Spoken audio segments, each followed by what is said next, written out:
Okay, Assalamualaikum dan selamat sejahtera. Kita sambung pembelajaran kita hari ini tentang pemindahan elektron pada suatu jarak. Jadi kalau masih ingat, minggu lepas kita dah belajar tentang pemindahan elektron juga kan, yang terlibat untuk menentukan sama ada tindak balas tu adalah tindak balas pengoksidaan ataupun penurunan.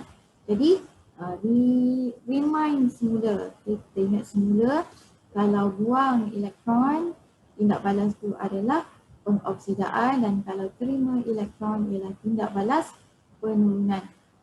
Okey. Jadi dalam tindak balas yang melibatkan pemindahan elektron pada suatu jarak ni, awak baik dalam minda awak, tindak balas ni akan melibatkan penggunaan U-tube. Bukan video tu tau, ini tube U. Tube U. Kenapa nama dia tube U? Kerana bentuknya seperti U.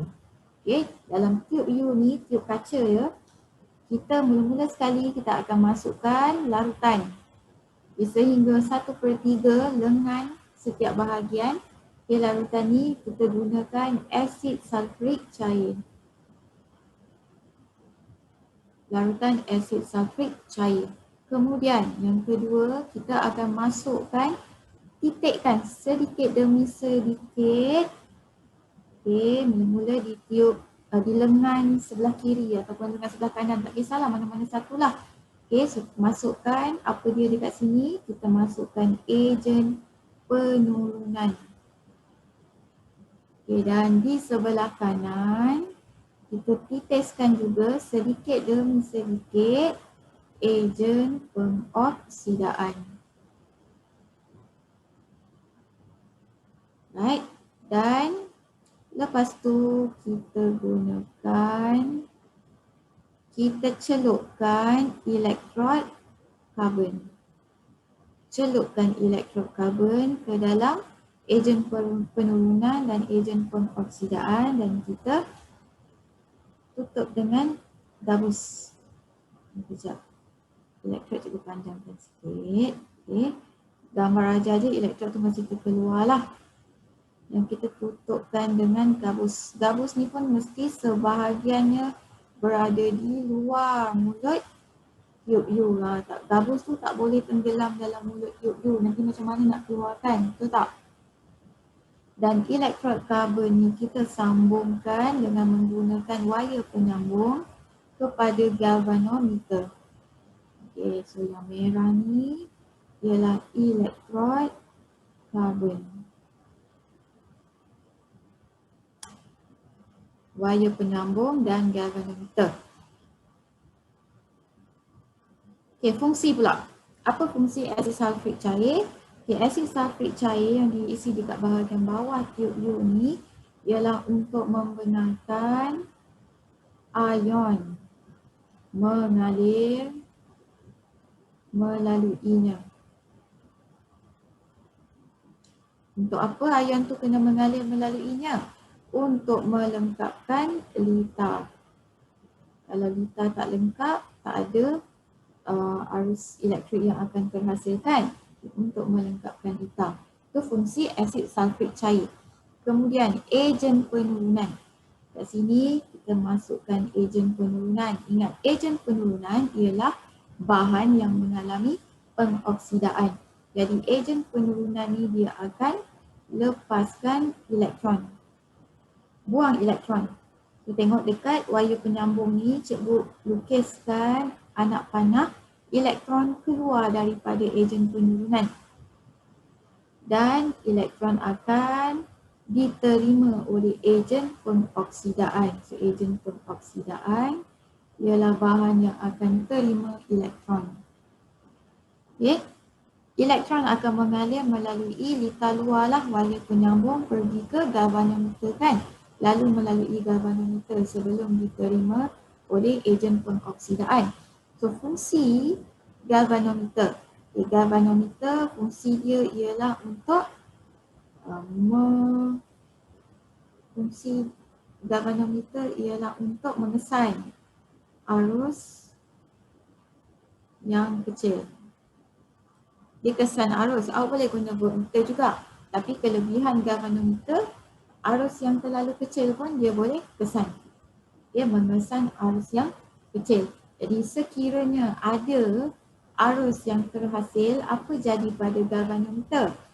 Jarum dia akan terpesong mengikut arah aliran elektron. Kat sini elektron mengalir daripada kiri ke kanan kan.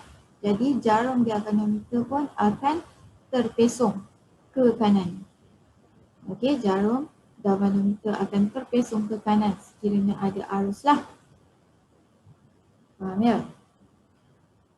Baik, kita sambung. Boleh faham Dari segi gambar rajah ni, asid sulfurik cair kat bawah, kemudian di satu lengan kita isikan ejen penurunan. Ejen penurunan akan lepaskan elektron. Elektron akan diterima oleh ejen pengoksidaan. Okey? Kenapa elektrod karbon digunakan? Elektrod karbon ni digunakan kerana elektrod karbon ni adalah elektrod yang lengai. Dia tidak terlibat dalam tindak balas. Jadi pada awal dan akhir tindak balas, elektrod karbon tu keadaan dia akan tetap sama. Dia tak akan jadi makin tebal atau tak akan jadi makin nipis. Ejen penurunan. Contoh ejen penurunan yang paling famous lah, yang paling biasa digunakan ialah larutan ferrum 2 sulfat atau FeSO4.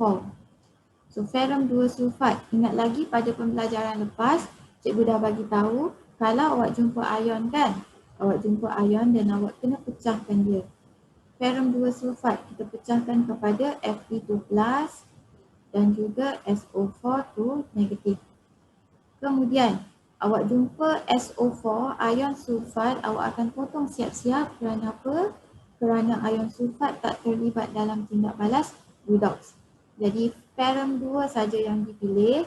So ferrum 2 Fe2+, dia lepas elektron. Ejen penurunan kan? Lepas elektron. So awak tulis elektron jauh-jauh. Menunjukkan yang ferrum 2+ ni akan buang elektron. Dan bila ferrum 2+ buang elektron, dia akan menjadi ferrum 3. Ferrum 3+. Ion ferrum 3+. Kenapa dia jadi 3+? Sebab Fe2+ asalnya ni, 2+ means dia dah kurang 2 elektron. Dia lebih 2 proton. Sebab tu, yang dia lebih pula yang ditunjuk kat sini. Lebih means dia jadi 2+. Dan bila dia buang satu lagi elektron, jadi dia kurang lagi satu elektron. So dia kurang satu lagi menjadikan 3. Dia kurang 3 elektron. Dan dia lebih 3 proton. So charge dia akan jadi 3 positif. Charge dia akan jadi 3 positif. Faham? Kita seimbangkan persamaan setengah ni. Ini dipanggil sebagai persamaan setengah. Okay, ferrum sini ada 1, sini pun ada 1. Kemudian kita kena seimbangkan charge dia. Okay, ferrum kat sini charge dia positif 2. Kalau sebelah kiri positif 2, sebelah kanan pun mesti positif 2. Di sini 3 positif kan? Positif 3. So kena tambah dengan berapa elektron untuk jadikan dia positif 2? Kita tambah 1 elektron. Elektron charge dia negatif 1 kan? Negatif. Jadi tambah 3 tolak 1 sama dengan tambah 2. So sekarang dah seimbang. Sebelah kiri pun tambah 2, sebelah kanan pun tambah 2. So ini persamaan setengah untuk ejen penurunan. So kat sini ferrum 2+ dia terima kebuang elektron. Ferrum 2+ buang elektron kan? Kalau dia buang elektron, tindak balas ni ialah tindak balas pengoksidaan. Manakala ejen pengoksidaan, contoh bagi ejen pengoksidaan, cikgu nak guna air klorin. Air klorin. Klorin, Cl2 ialah molekul, so kita tak perlu pecahkan kepada ion lah. Kita kekalkan keadaan asal dia. Cl2 terima elektron. Ejen pengoksidaan akan terima elektron kan? So lukis dekat lah, lukis sebelah-sebelah sebab dia terima. So Cl2 akan terima elektron untuk menghasilkan Cl-. Nak seimbangkan, okay, Cl sini sebelah kiri ada 2, sebelah kanan ada 1. Jadi kita letak sebelah kanan tu jadikan 2. Dan seimbang, kita seimbangkan charge pula. Okay, Cl2 cas dia kosong, tak ada cas. Dan elektron cas dia berapa? Okay, sebelum kita lukis berapa elektron yang kita nak, kita tengok dulu sebelah kanan. Sebelah kanan ada 2 ion negatif, 2 darab negatif 1 jadi negatif 2.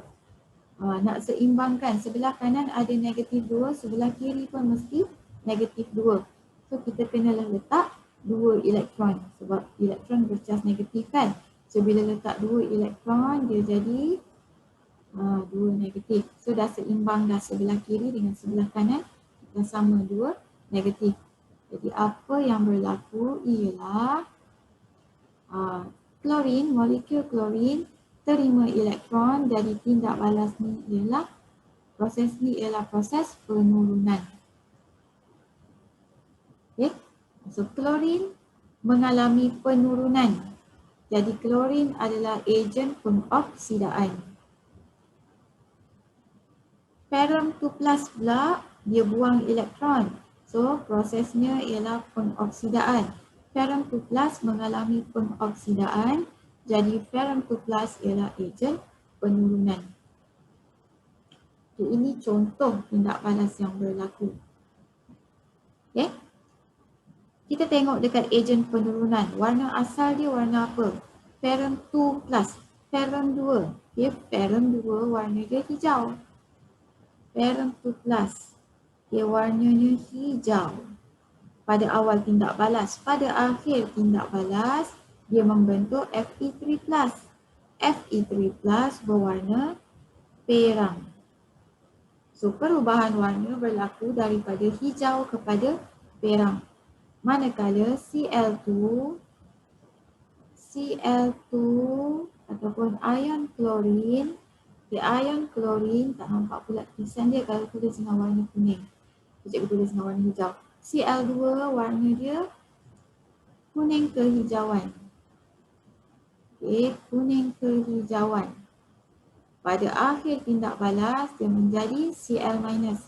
Okay, Cl-. Ion halida ataupun ion klorida ada warna ke tak ada warna? Ion halida tiada warna.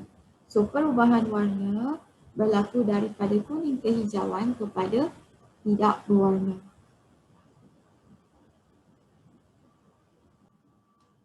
Kita pergi ke contoh-contoh lain lah. Okay, untuk ejen penurunan yang tadi cikgu dah jelaskan tentang FeSO4 kan. So SO4 kita jumpa je, kita akan cancel out kan. So apa jadi ialah ferrum 2+ akan buang elektron untuk menghasilkan ferrum 3+. Contoh yang kedua, apa lagi ya? Okay, contoh yang kedua ialah kalium iodida ataupun Ki. Okay, yang ni pun ialah sebahagian ion kan. So kita kena pisahkan kepada ion K+ dan ion I-. Bila jumpa ion K+, awak akan cancel out kan. Sama macam SO4 tadi. Kita cancel out kan. So yang kita akan pilih ialah ion iodida. Ion iodida akan buang elektron untuk menghasilkan molekul iodin. Dan seimbangkan. Sini 2I. So sini pun 2I. 2 darab negatif jadi negatif 2. Okay, jadi elektron ni pun kena negatif lah. Kena 2 lah sebab 2 darab negatif jadi negatif 2. I2 ni tak ada cas. Okay, kosong. Ini persamaan setengah yang berlaku.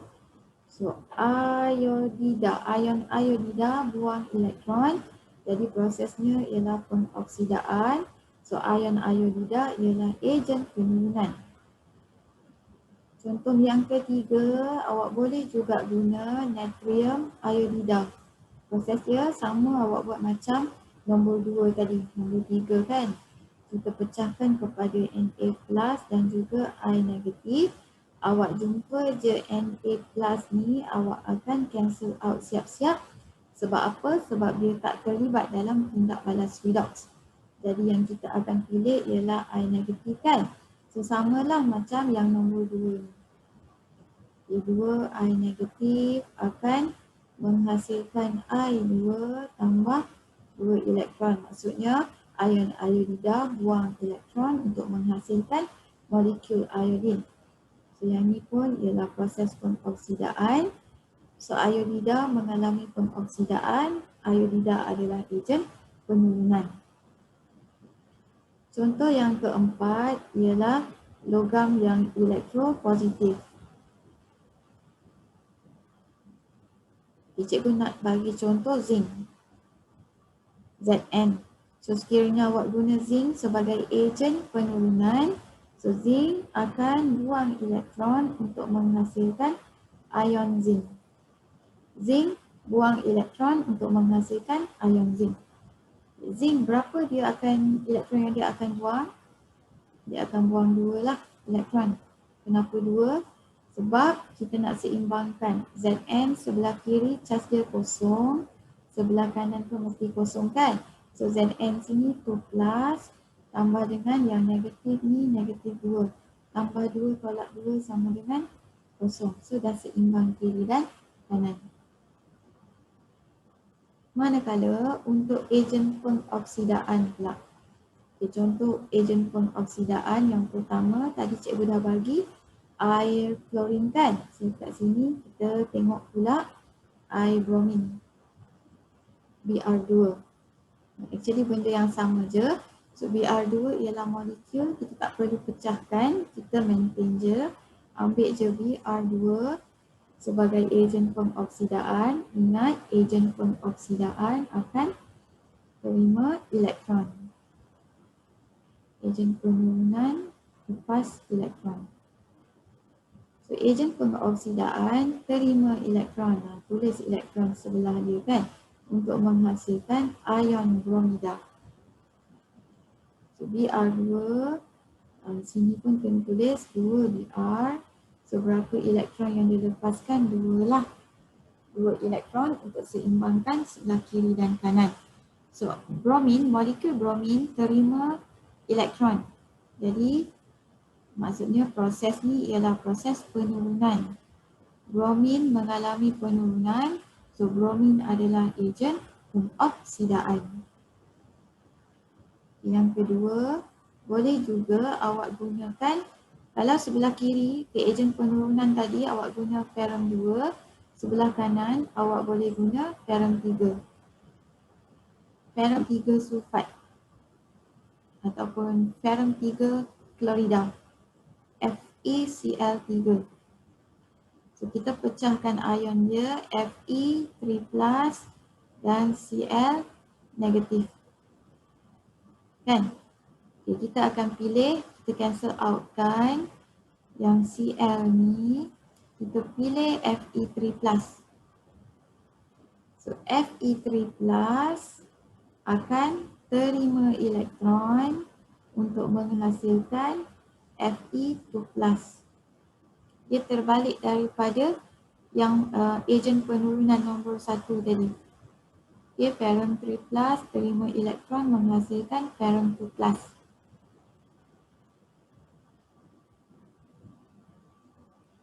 Contoh yang ketiga, larutan kalium manganat 7 berasid. Okay, kat sini kalium manganat ni sebenarnya ialah sebatian ion. Okay, jadi dia akan ada ion K+, ion MnO4 negatif. Dan berasid ya, berasid maksudnya ada satu lagi ion, iaitu ion hidrogen. K+ awak akan sentiasa potong kan, bila jumpa je K+ terus cancel out kan. So ion yang terlibat dalam tindak balas ni ialah MnO4 negatif dan H+. Okay, ejen pengoksidaan terima elektron, so tambah lagi satu elektron untuk menghasilkan Mn2+. Okay, dan juga H2O, air. Yang keempat ialah larutan kalium dikromat berasid. K2Cr2O7 berasid. Ini pun sebatian ion, kita pecahkan kepada K+, Cr2O7, 2 negatif, dan dia berasid mesti ada H+ kan? Tambah H+. K+ sentiasa cancel out kan bila kita jumpa. So kita pilih Cr2O7, 2 negatif, tambah dengan H+, tambah dengan elektron untuk menghasilkan Cr3+ dan air. Okay. So ini yang berlaku kepada ejen penurunan dan ejen pengoksidaan. Yang ni belum lagi cikgu describe tentang perubahan je lah, warna awal, warna akhir. Okay. Nanti awak boleh rujuk kat sini. Okay, seterusnya kita nak tengok apa yang berlaku. Contohlah cikgu nak pilih ejen penurunan. Cikgu pilih yang paling biasa lah. So pemindahan elektron, cikgu nak pilih Fe2SO4. Okay. Fe2SO4. So cikgu akan cancel outkan SO4 kan. Cikgu pilih Fe2+. So pemindahan elektron. Kalau ejen penurunan mesti lepas elektron. Okay. So Fe2+ akan buang elektron, lepaskan elektron untuk membentuk Fe3+. Hasil yang terbentuk ialah Fe3+ ion. Ion Fe3+. Pemerhatian. Perubahan warna lah. Daripada bahan Fe2+ berwarna hijau. Larutan berubah daripada hijau kepada apa? Fe3+ berwarna perang. Okay. Ujian pengesahan. Ada tak ujian pengesahan untuk Fe3+ yang terhasil? Fe3+. Okay, kita nak ujian pengesahan dia. Awak ingat semula topik garam yang awak dah belajar. Kita boleh gunakan larutan NaOH. So dia akan menghasilkan mendakan, dia tak larut dalam NaOH dan menghasilkan mendakan yang berwarna perang. Manakala untuk ejen pengoksidaan, contohlah cikgu nak pilih KMnO4 berasid kan, KMnO4 yang berasid. So K+ cikgu akan cancel out kan, dan cikgu akan pilih ialah MnO4 negatif dan juga dia berasid kerana ada H+. Dari segi pemindahan elektron, ejen pengoksidaan akan terima elektron. Di setengah persamaan MnO4 negatif dan H+ akan terima elektron untuk menghasilkan Mn2+ dan H2O. Dan kita seimbangkan Mn sebelah kiri kanan sama 1, O sebelah kiri 4, sebelah kanan 1. So kita jadikan 4. Hidrogen sebelah kiri 1, sebelah kanan 8. So tambah dengan 8 hidrogen.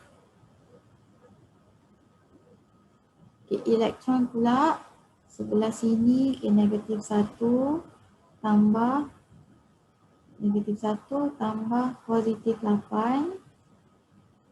Sebelah kanan positif 2. So awak kena jadikan positif 2. Tolak 1 tambah 8 jadi tambah 7 kan. Macam mana nak jadikan tambah 2? Kenalah letak tolak 5. So tolak 5 baru jadi positif 2. So kita letak 5 elektron. Elektron bercas negatif. So dia akan jadi tolak lah. Barulah seimbang kiri kanan dapat negatif 2.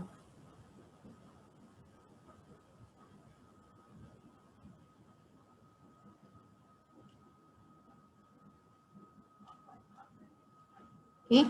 Hasil yang terbentuk ialah ion mangan 2. Ion Mn2+. Perubahan warna yang berlaku. Okey, pemerhatian. Kita ambil perubahan warna lah kan. MnO4 ni warna dia MnO4 warna dia apa? Ungu kan? Kalium manganat berwarna ungu, tapi apabila dia membentuk hasil Mn2+, ion Mn2+ ni tak berwarna. So perubahan warna daripada ungu kepada tidak berwarna ataupun colourless. Ujian pengesahan, ada tak ujian pengesahan untuk ion mangan? Okey, tiada ujian pengesahan untuk ion mangan 2. Okey, faham tak kalau cikgu buat macam ni? Jadi, nanti kan awak buatlah untuk setiap ejen penurunan tu dengan ejen pengoksidaan, awak buat macam ni supaya awak lebih nampak dengan jelas. Itu saja pembelajaran kita untuk pemindahan elektron pada suatu jarak. Terima kasih.